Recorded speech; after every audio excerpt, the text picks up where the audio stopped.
Are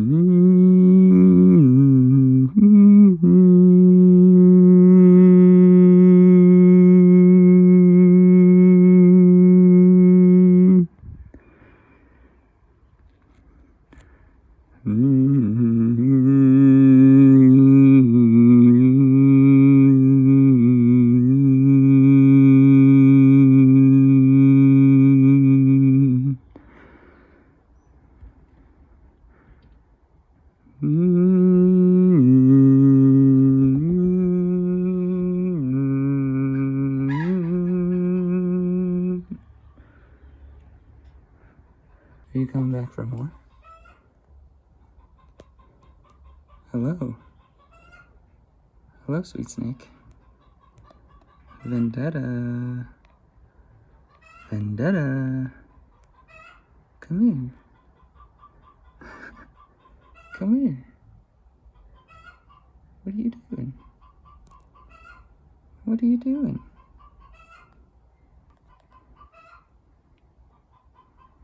Come up. Come up. Come up. Hey.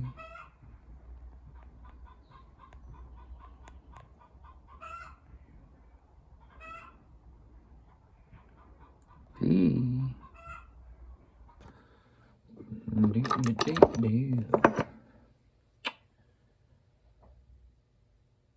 Lugol solution. It's iodine and potassium iodide. A little water. I'll do my drops here. Tim Pool the other day said that iodine has been flying off the shelves along with the shit tickets. Toilet paper. It's kind of a lot of drops, but this stuff is the 2%, so it's the weak version. I have the stronger stuff, but there's a flavor. A flavor I'm not super into yet. It's pink salt. Supposed to do salt loading when you take heavy doses of iodine. Helps with the process. I'm not going to try to recall all that information, but I will say look up Dr. Brownstein. His product, Iodoral, is a tablet form of Lugol solution. And even just in the description for the product, it gives you a really nice breakdown of just exactly how it works. And then he has a really great book. It's a super easy read and can pretty much get a starter kit that's like 50 bucks of those tablets. Anyway, it's a pretty big pile of salt.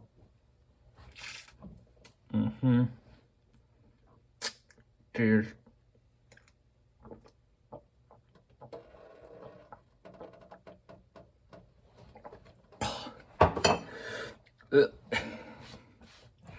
Oh, that is brutal. This lighting isn't making it any better. Anyway, Tim Pool is saying that the iodine's flying off the shelves. I don't know. He's the only one I heard say that. Doesn't surprise me. This stuff is always kind of hard to find because powers that be, that won't be for too much longer, don't want us to have it. Anyway, Dr. Brownstein will explain that. Well, here we go again. Time to try to make a video about something that I understand or understand extremely well, but that is rather difficult to articulate. So here we go. Here's another try. All right. Where do we start? Mind control. Mind control. A lot of people talk about mind control, right? You get into some of these YouTube rabbit holes, or back in the day, forum rabbit holes, and people start going on about mind control and how they can beam ideas into your head with certain technology and like MK Ultra and all of this mind control this, mind control that, but it's like kind of far out. Like it all at first sounds pretty ridiculous and hard to agree that it's actually happening, right? Or that it's possible. So I got fascinated with that years ago, like, oh man, like 2 decades ago, I got turned on to the reality of mind control. And ever since then, I've been trying to figure out how it works and then also how to explain how it works, because gosh, it's such a labyrinth. It's so gnarly. There's so much to it. But I've got the basics written down here. The very basics. And I'm going to try to walk through and lay out some of the mechanisms of the psyche and of the body that make mind control possible, and that are the things you have to understand in order to both implement mind control and to get out of mind control, right? It's kind of like the psych literature to begin with, right? Freud is a great example. A lot of people hate Freud, and so they bin him. They don't even read his books. Maybe they read somebody else's interpretation of his books, but they don't read his books. The problem with that is, if you don't read Freud, but I've read Freud, I can now use Freud's ideas on you, and they'll work. They'll get in your head. They'll mess with your head. They'll screw you up, right? They'll give me a position of power. Like, that's tricky shit. Those psych books, man. Those are esoteric books. They belong on the shelf right along next to all the weird books about magic and spirituality and all that wacky stuff, man. Because that's what those books are. They are esoteric books. So, anyway, I've gone through a lot of the esoteric stuff for many, many years, and I've compiled what I think are the mechanisms for how mind control works, and I've also done every test that I can think of that is ethical, basically. Like, every test that I can do that doesn't require doing something legit evil. Like, I have no interest in doing that stuff. That's why I don't practice a lot of these things I understand. And so I'm coming from that perspective. This isn't about talking about mind control so that you can go do it.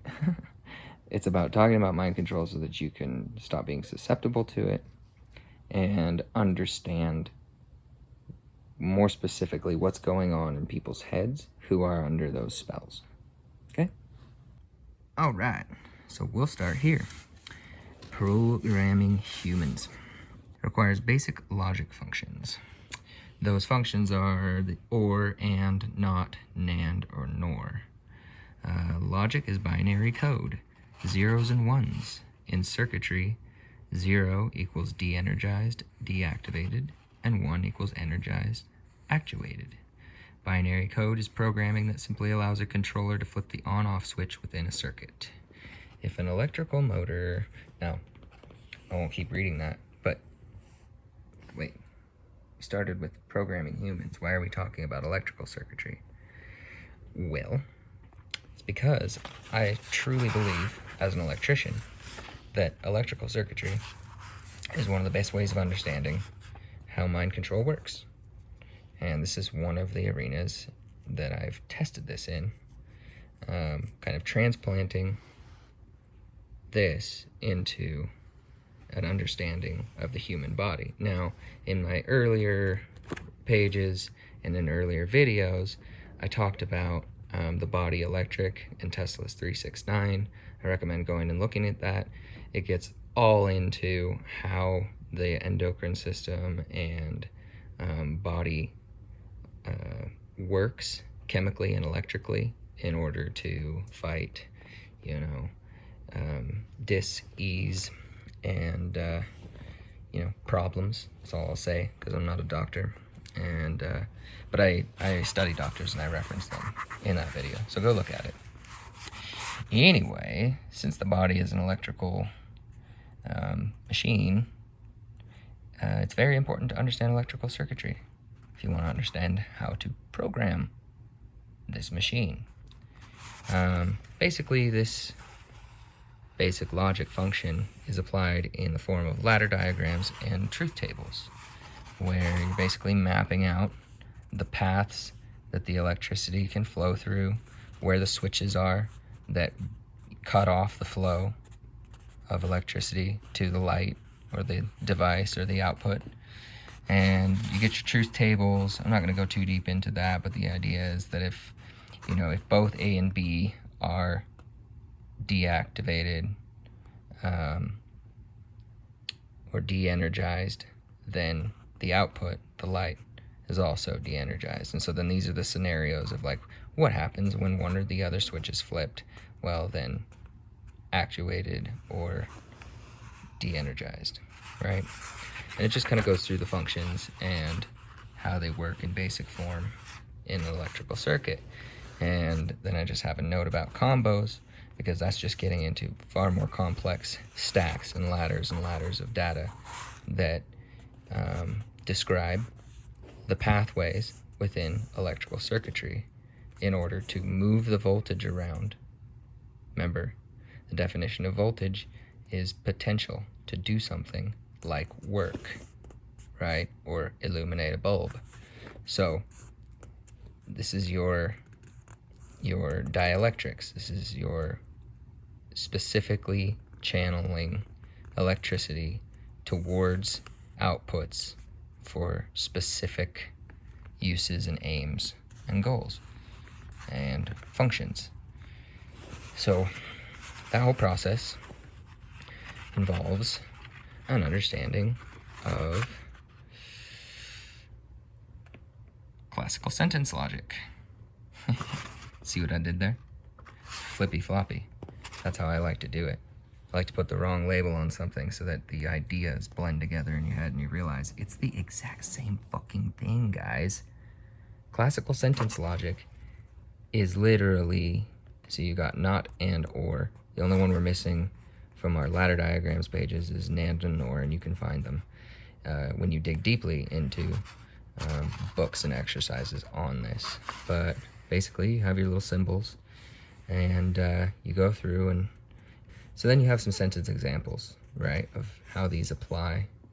You're getting, it is not the case that, you know, this thing happens and this thing happens or this thing happens.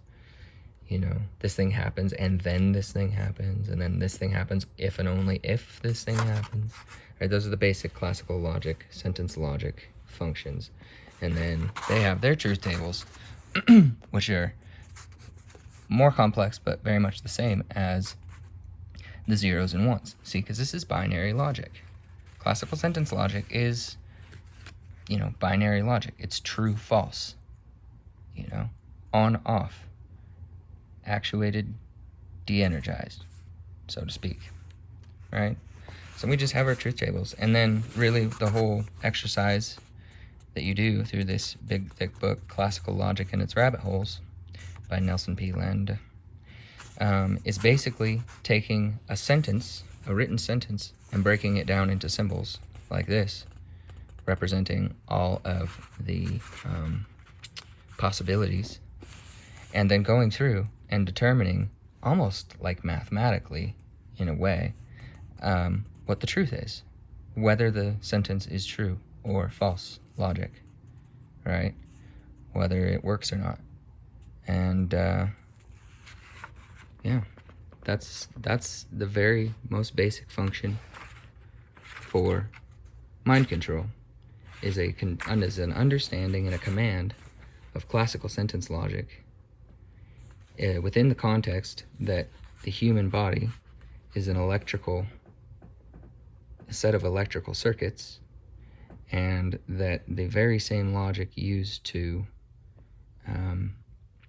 talk about truth and falsehood is the same logic used to program pathways, right? It's almost like you got your true and your false, right? And it's a little abstract, but the process, the thought process it takes to understand this stuff is literally the same. So you can actually understand this stuff a lot better if you have previously spent time studying this stuff, and vice versa. Not a lot of people study classical sentence logic. A lot of people kind of dabble in it, claim to understand it. I think a lot of people understand it inherently, or they understand it, but maybe can't explain it. And a lot of people just don't get interested enough in this to go like sit in classrooms and sit in books that are nothing but those truth tables and weird, coded sentence breakdowns that you have to interpret and like figure out how to express this random looking page of symbols into an actual readable sentence, in English or some other language, right? It's a translation device, and it's a dowsing device, kind of. But it's tricky, and it's full of rabbit holes, and that's why Landa's book is called.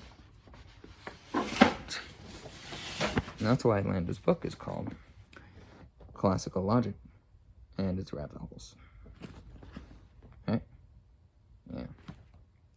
It's a really good book. I haven't found any other like it, but it literally goes through and shows you. I'll just take a quick look. So you get into this book, and man, it is complex. There's a lot of text there, but your exercises are literally this stuff, like representing people's words as symbols, and then running processes on those symbols to see if the words actually compute as truthful or as false, and then coming up with your rebuttal and translating your rebuttal into some legible sentence. So you're taking words, turning them into symbols, and then taking the symbols and turning them back into words. Pretty esoteric, huh? Yeah.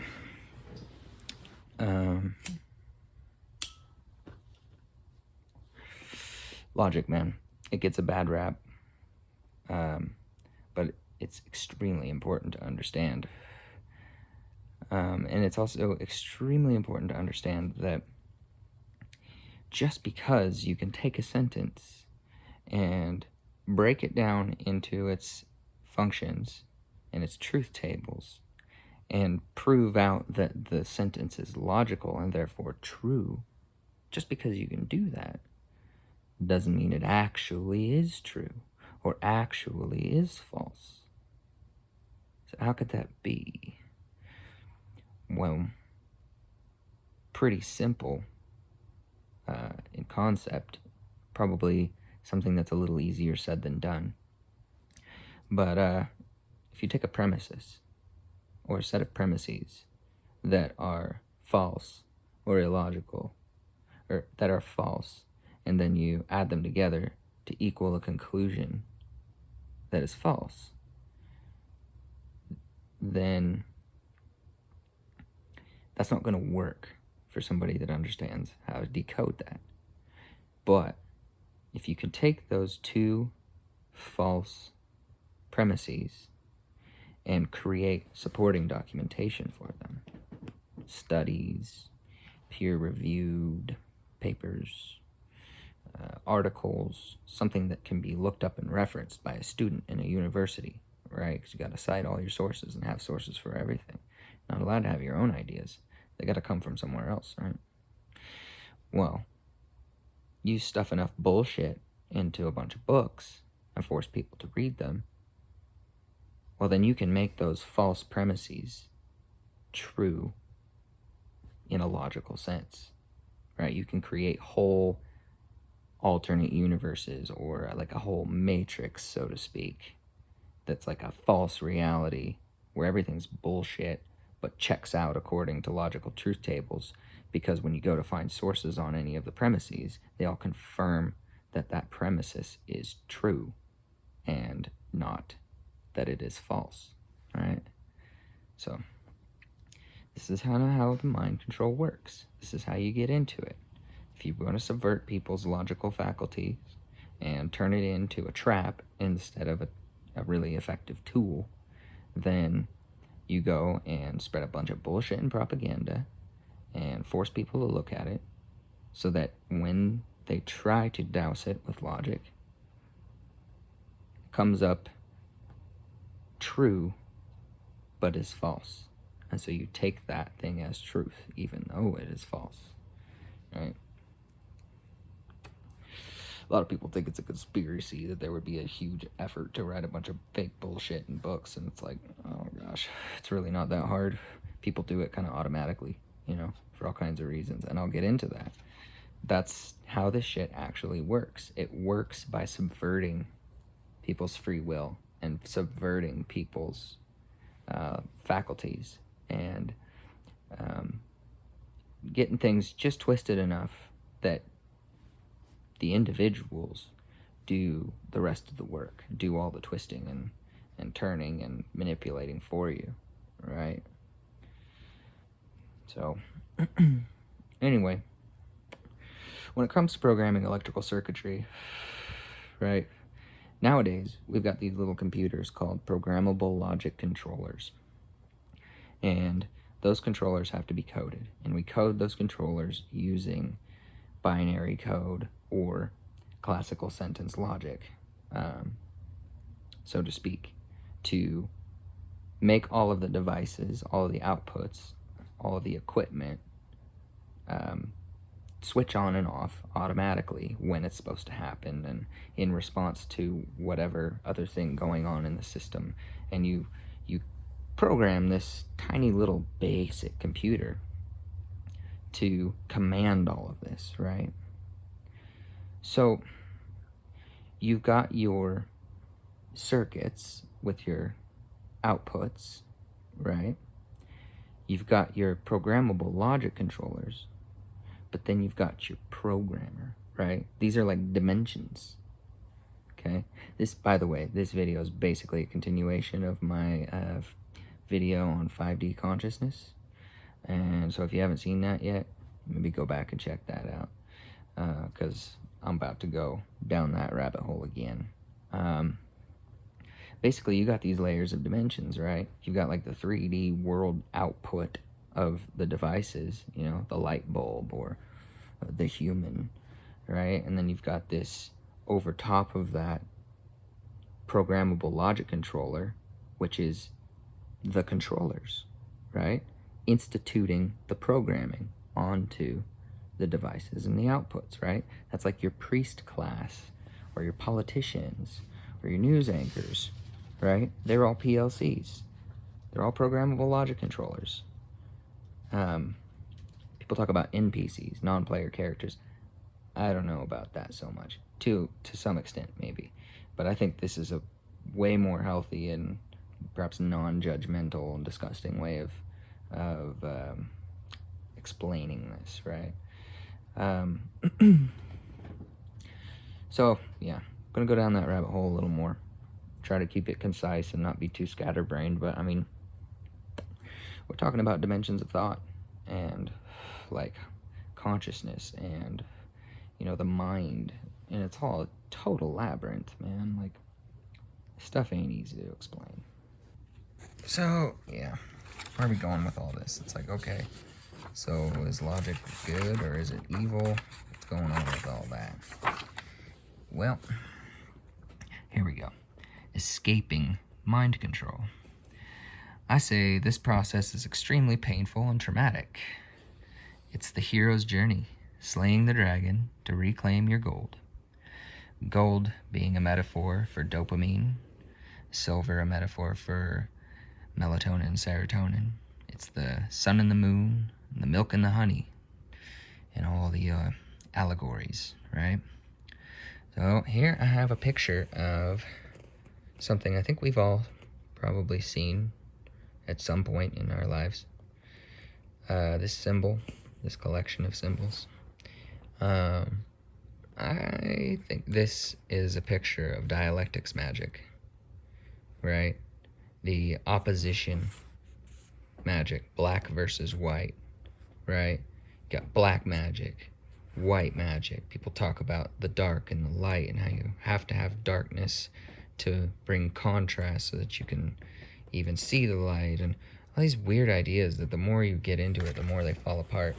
But this is a picture of the construct that we've been living in that is currently falling apart.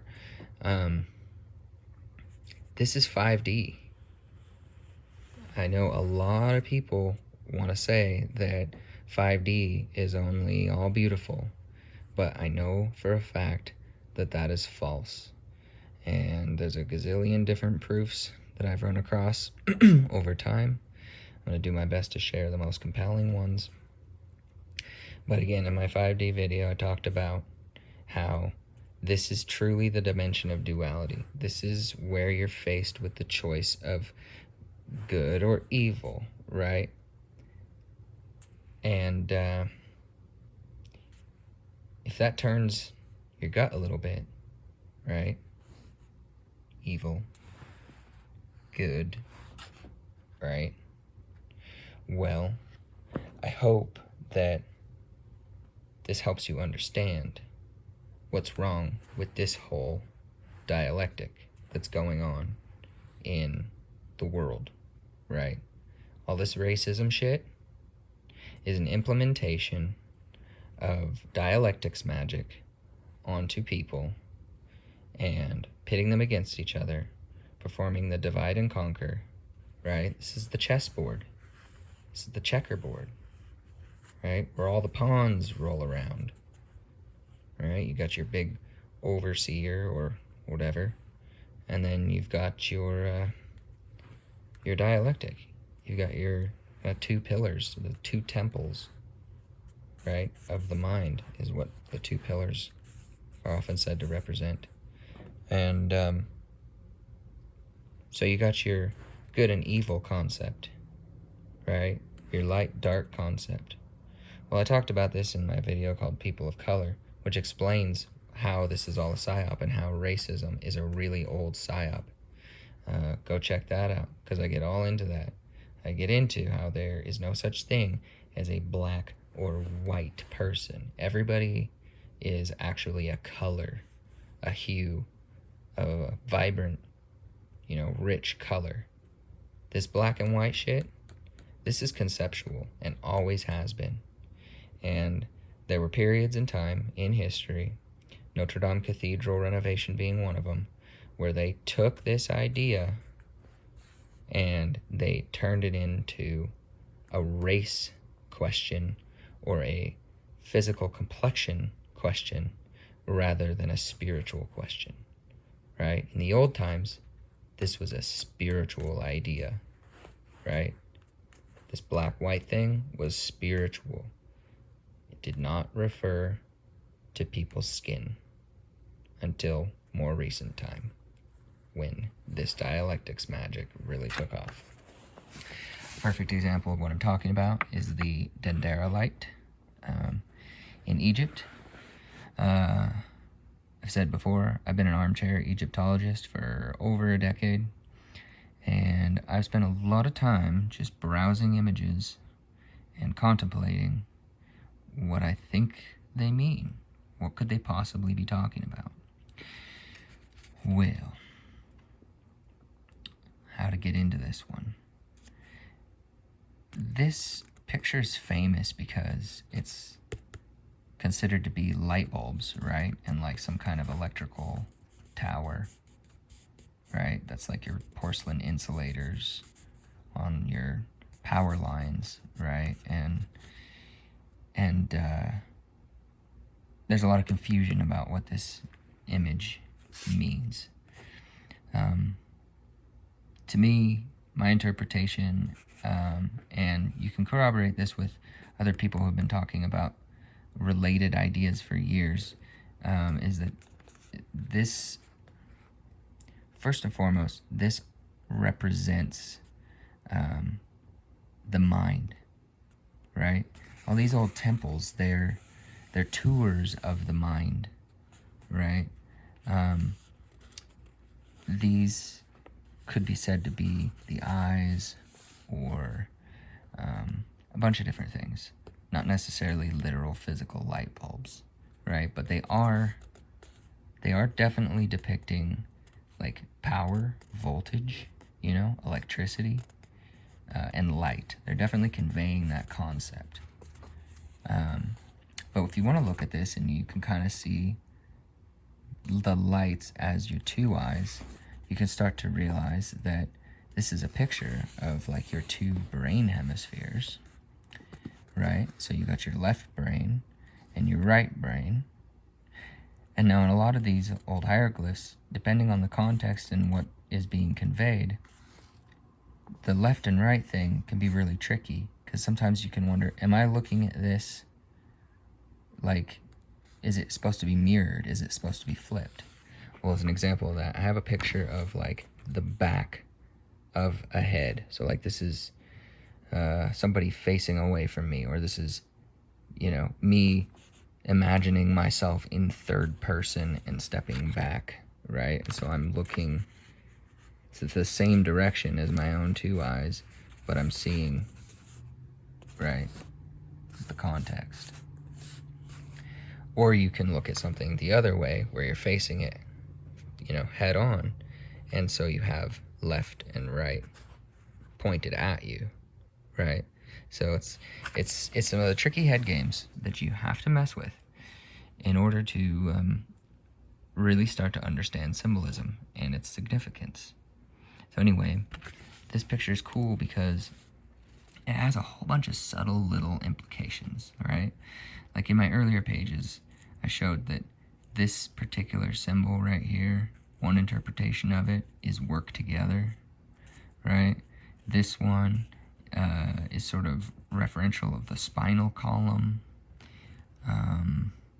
Obviously you have like these giants or gods or something.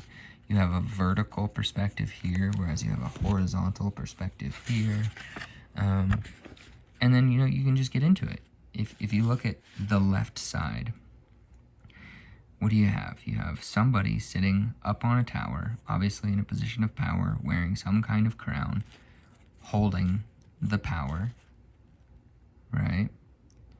And the power source comes from this monarch, say, this person in charge. The power cable runs over underneath the slave and the god, right? So they're both standing on the wire, and it curves around and shoots the energy right back up to the monarch, right? This person's facing away from the monarch and praising the god, right? God little g, we'll say. And it's almost as if they're completely distracted in a belief that power comes from, that the power in their circumstances comes from this individual instead of this individual, right? It's kind of like a sleight of hand. These people aren't even grounded. They're not even on the surface, right? Anyway, you get over to the right side. First thing I notice is that the ground is higher, right? That in itself is a concept, right? This is higher ground. You have some kind of symbol of unity and strength working together, right? That, you know, basically both gives and receives the energy, the light, the voltage, the power. And then you have, you know, the individual we'll say servant, maybe, or slave. Could be a slave on the right brain, too. Kneeling before this God, little g, we'll say. Right? Anyway, food for thought. Take it for what you will. You can find plenty of research to back up what I'm talking about with the way to read, the left-right, brain organization perspectives on Egyptian hieroglyphs. So I'll leave that to you to go look at. Basically, this matches really well with this. It's the left-right brain duality, right? We've really gotten away from this concept in modern education, and like a whole bunch of other things. It's probably just because it was a little too true, and what our education system has been after has been this, and so they don't want to teach anything that helps one to understand this. And I'm not just freaking spewing conspiracy theories. I spent 8 years in the higher education. I can tell you for a fact, they're teaching this. They're not teaching this. So, plenty of people talk about this left-right brain stuff too. And it's really cool because the basic gist of the idea is that the left brain is the binary brain, right? And it's the ego brain, right? It's the interface between the outer and the inner world, right? It's the me versus you part of the mind, right? Everything is zeros and ones and like linear sentence logic or logical functions, circuitry logic in the left brain, right?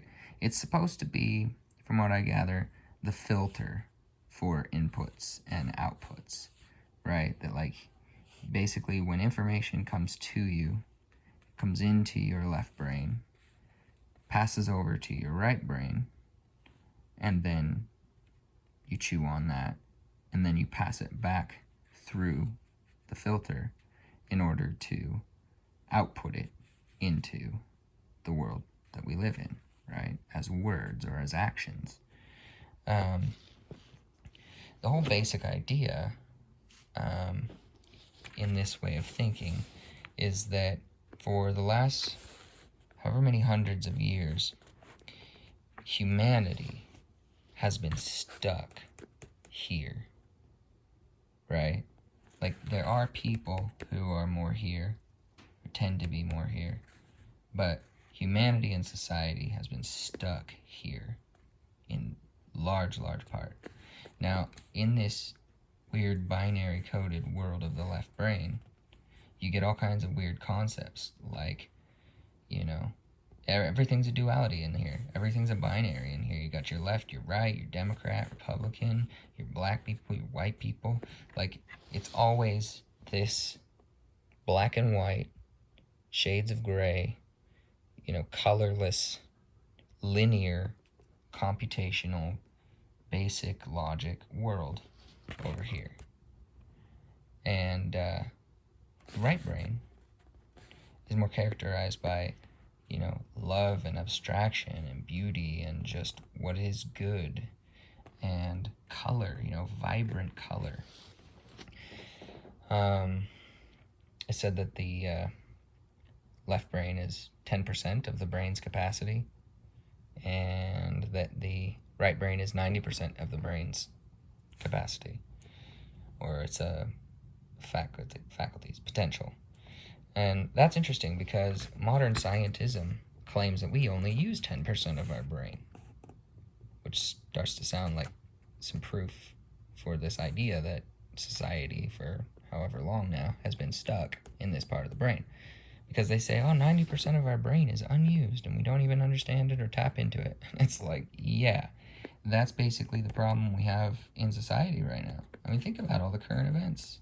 It's all this. It's all this stuff. And anytime someone tries to come to the table with something that comes from here, the people who are stuck in here say that this isn't real, this doesn't exist, it's bullshit, and that you gotta get off the fence and pick a side, right? They don't believe in a third way or the 90% brain. They don't believe in it. It's like they don't even know it exists. They don't know how to go there, right?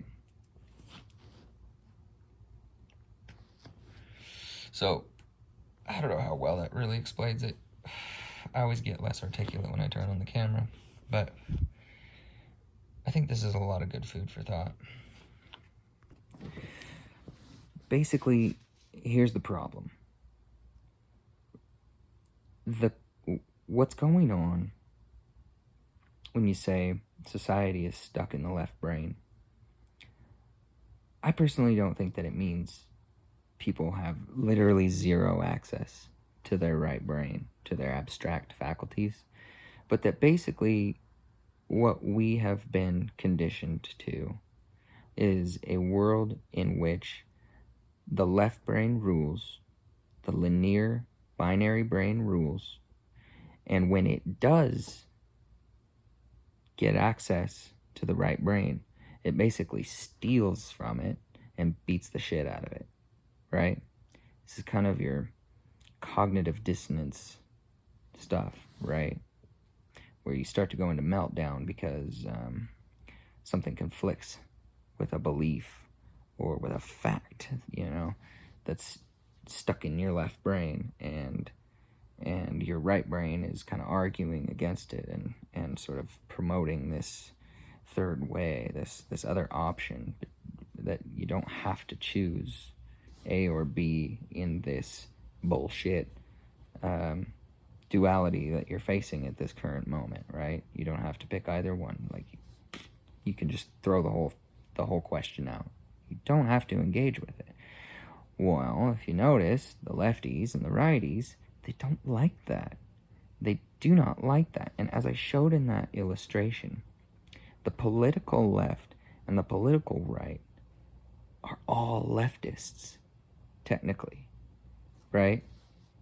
Because that's a left brain duality, right? And so then above that, you have this actual left brain versus right brain duality. And then above that, you have further conceptual dimensional layers, right? So you keep arriving at these points where you kind of transcend a certain duality, and then you're stuck with another duality to figure out and to solve, and another and another and another. And the upright or the downturned star symbolism, again, in the 5D video I go into that, but that kind of basically depicts like what direction you're going, right? Are you a downward causation? Are you entropy? Or are you upward causation? Are you growth? Are you expanding, right? Are you working your way up through these dualities and hopefully eventually out of them? Or are you just falling deeper and deeper and deeper into them, man?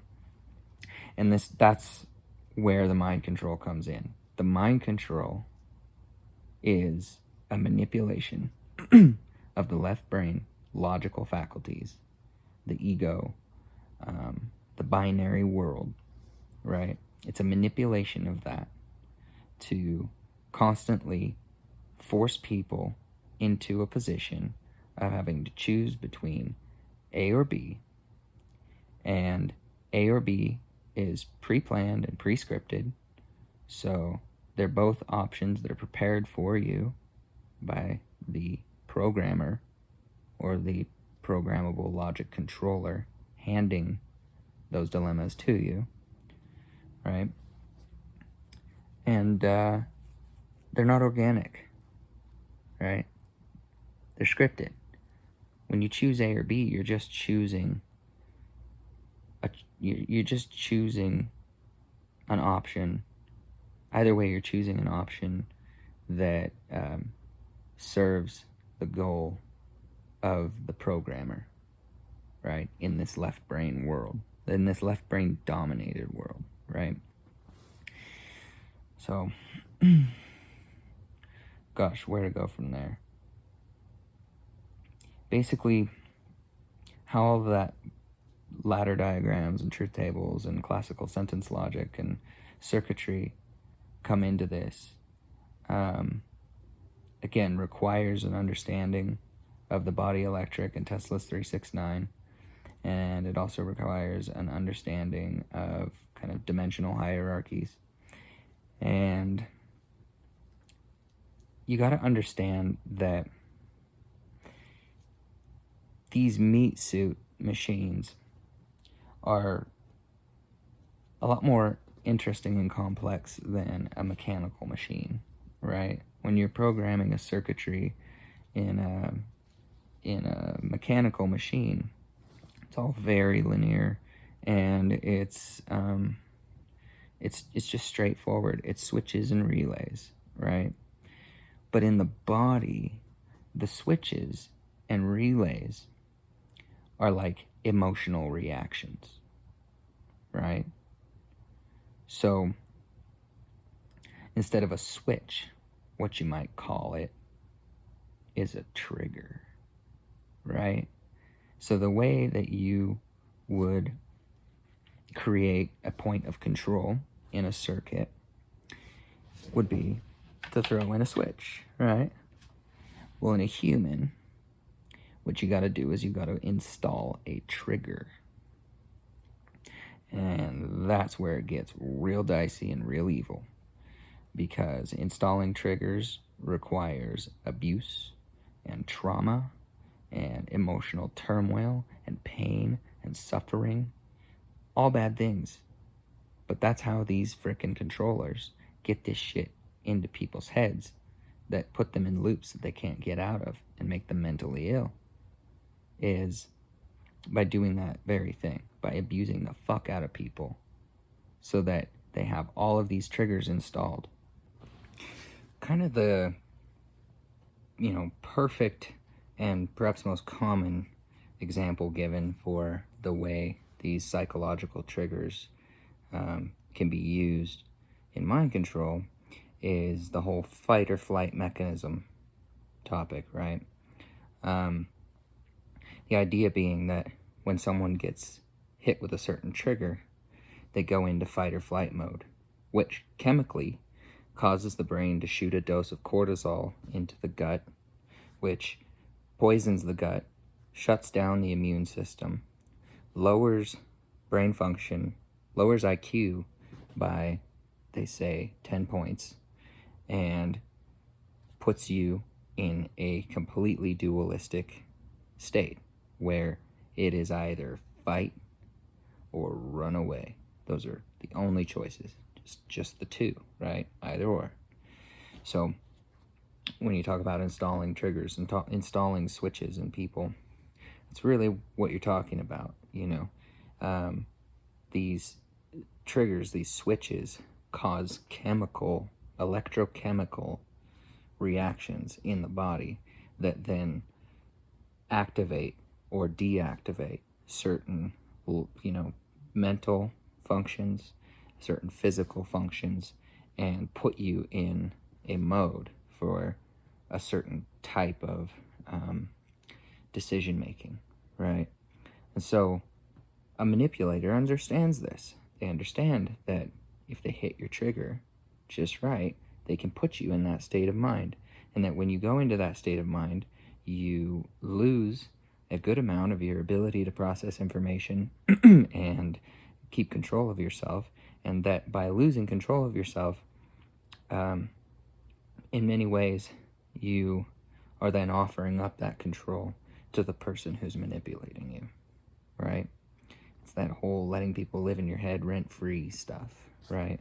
Where you can just kind of abdicate control through your emotional susceptibility to triggers. It's tricky stuff, man, right? And it can be anything. It can be super gnarly stuff that, is just absolutely horrific. And it can be super basic stuff. It can be like giving you misinterpretations of a spiritual concept, right? It can be something as simple as like one of the things that's really gone on in Christianity, right? In the Christian church, growing up, watching it for myself, I saw how a lot of teachers or preachers were manipulating the text, right? They were cherry picking verses and putting together this whole like psyop to like make you feel guilty, when if you just sat there and read the rest of the chapter, you could tell for yourself that's not what it was about, right? I remember being a little kid sitting in the church reading that way. They'd quote something and I'd sit there and read the whole chapter, read all the context, and it was kind of like, man, it's wild. First place, that they give us the book that they're actually horribly misquoting. And second place, it's really wild that so many other people in this room aren't doing what I'm doing and actually checking that to see if it makes any sense. So anyway, what some of these disingenuous preachers do is they're installing a trigger in that binary brain for later, so that when you finally get tired of this whole religion thing and you go, man, that was bullshit, I don't like church, I don't like God, I don't like any of that, right? They've now successfully installed a trigger in your head such that when someone brings that up, right, someone's like, have you heard about Jesus? You melt down, man. Yeah, I've heard about that.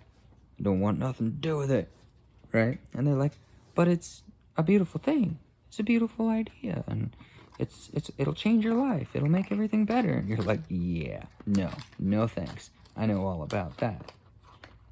Well, no, you don't know all about that, right? You were listening to people teaching bullshit, and telling you it's one way and confusing you and making you melt down and grinding your gears and causing you cognitive dissonance and installing triggers so that now you can't even hear that name without shutting down, right?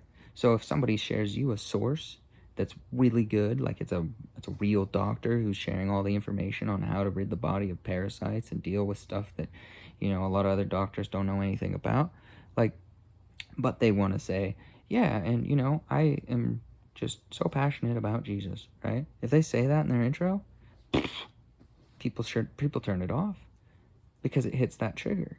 It hits that trigger that was very carefully installed. And this is just one example, right? There are a gazillion different ways that people get triggered, and new triggers are installed all the time. We've been seeing it like crazy in academia, in pop culture, in politics. It's just ramped up harder and harder. Everything's a trigger now, man. Everything is canceled. Everything's problematic. And the only reason to do that is to keep people from looking at that stuff, is to keep people from finding their way out of this labyrinth, out of this left brain trap, and into a more beautiful state of mind, a more integrated, 100%, balanced operating system where your, right brain, your love, abstract, beautiful, good, colorful self is in charge of the binary processes instead of the other way around, right? That's the goal. You don't want the freaking zeros and ones, left brain binary code brain to be your master, man. You want to be in charge of that thing. That ego brain, that left brain, is often referred to as the dragon, right? That's what the hero myths are about, the dragon stories. It's about internal work, going in and fighting that part of yourself so that you can ride the dragon, right? Rather than having the dragon ride you, is kind of the idea. That's one interpretation. It's my favorite because I think it just lays it out, makes it simple. It's like people are like, you gotta kill your ego, you gotta kill your left brain. It's like, well, that seems like not a good idea if you're getting literal. You gotta kill the dragon. Okay, yeah, cool, for sure. But when everybody talks about shadow work, what that is a process of like taming the dragon, right? In game theory, it's the idea of allowing that, you know, super dark, twisted, gnarly, mean sub-personality to sit down at the table and play the game with everybody else and try to make them follow the rules and play nice instead of being freaking crazy and destroying everything. A lot of different ways of depicting that, of illustrating that concept. But yeah, I don't know. I'm rabbit holing a little bit with all of this for sure, but this is truly the basics of how mind control works, and it's quite obvious when you look at the old hieroglyphs that technology is a derivative of the actual human body's capabilities and the human mind, the human consciousness, the soul, the spirit, right? The technology is derived from what already exists within people, right? It's almost extracted and built into something externally that in many cases then becomes, you know, the prison that you're stuck in, the rat wheel, the rat race, you know, the freaking constant working and grinding super hard, being a slave to this thing, right? So if you look at all of these depictions and you study, you know, old alchemy and sorcerer stuff and metallurgy and chemistry and like, oh, why is it that there's like an acceptable level for lead in the body when it's perfectly obvious that it lowers your consciousness, does this and this and that in your body, lowers your voltage, makes you sick, you know, does all this destructive stuff to your thought process. Like, why is there an acceptable level to that? Maybe it's on purpose. Maybe it's because if you know how lead affects the brain and you put someone in someone's brain, then you can predict how their brain is working and even manipulate how their brain is working, right? Because you know the mechanisms. You understand what each chemical does within this meat machine, right? You understand the chemicals, you understand the voltage, you understand the circuitry, right? So you just start installing switches and playing Master of Puppets and, yeah.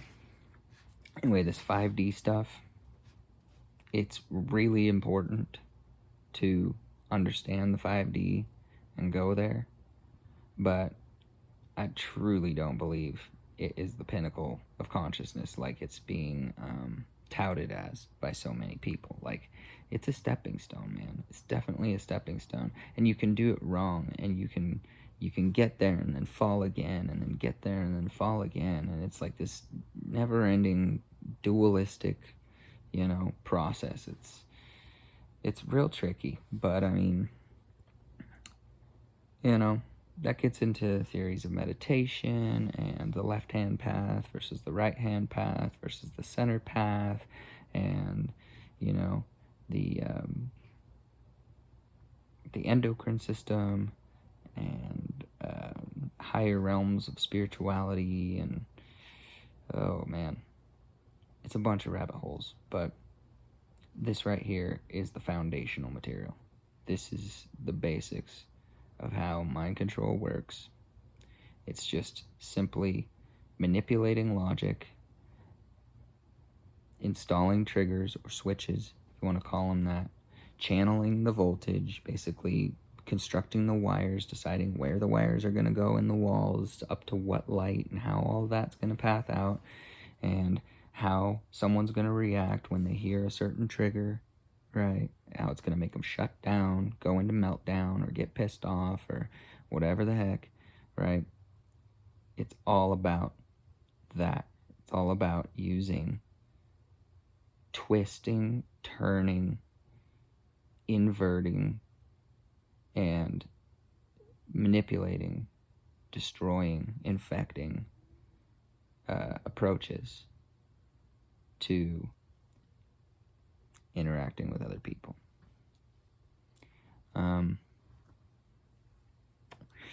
If you want more proof of the idea that technology is actually extracted from within the human's potential and then turned into an object outside of ourselves.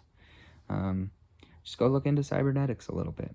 Cybernetics is literally the whole, theoretical breakdown of how all technology is simply an extension of the human body, right? The automobile is designed based on the human body.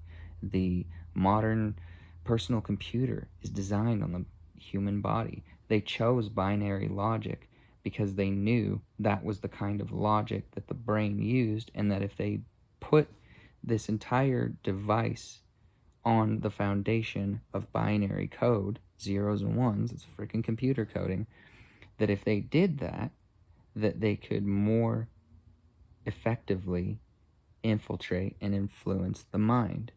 And before they did it with the computer, they were doing it with literature, right? And I showed that, how it's the same type of logical processes and codes and truth tables used to create a piece of literature, right?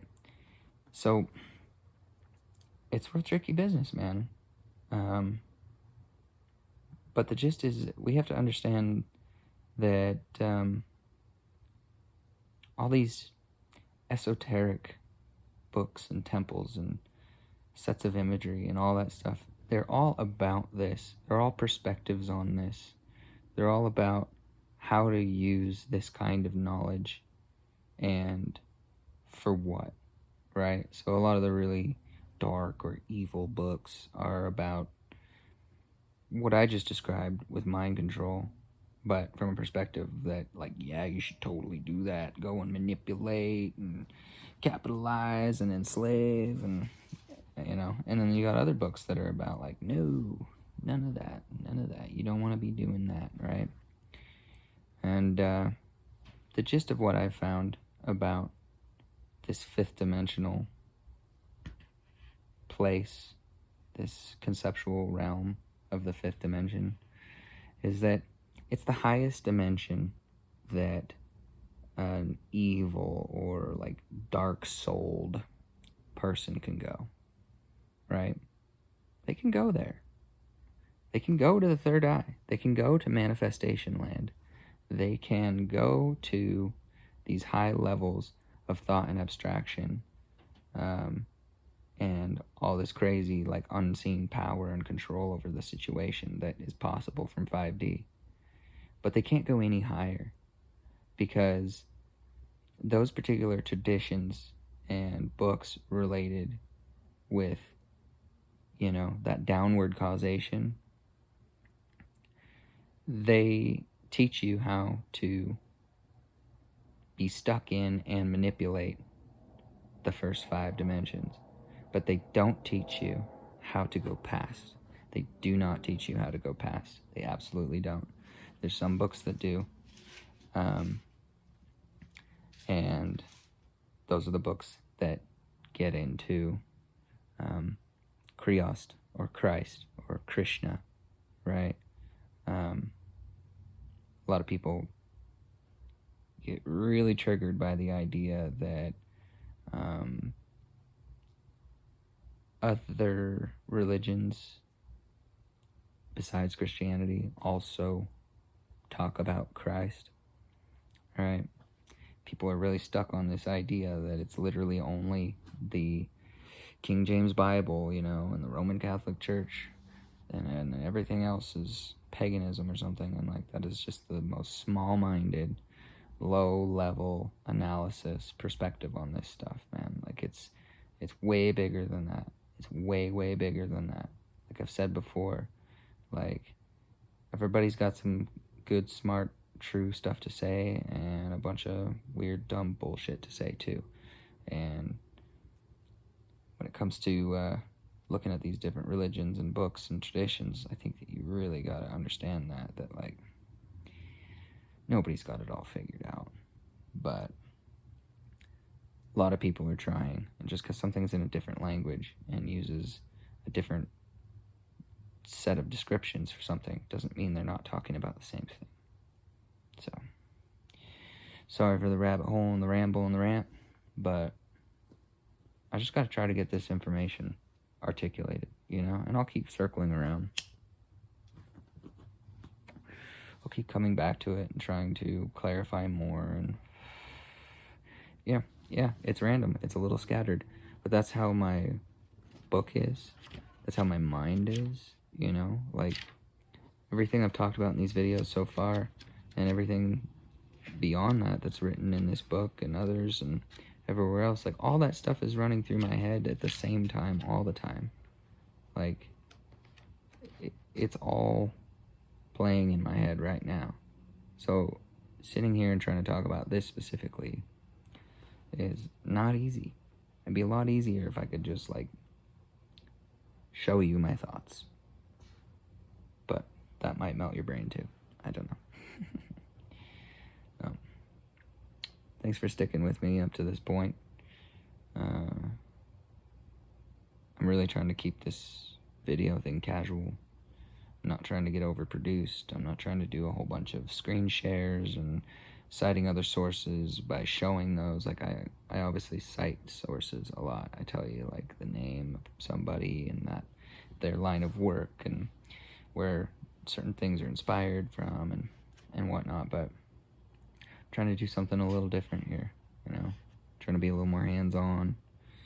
It's all handwritten, hand-drawn, you know, and hopefully it's just is like real interesting information from a real person, not some talking head.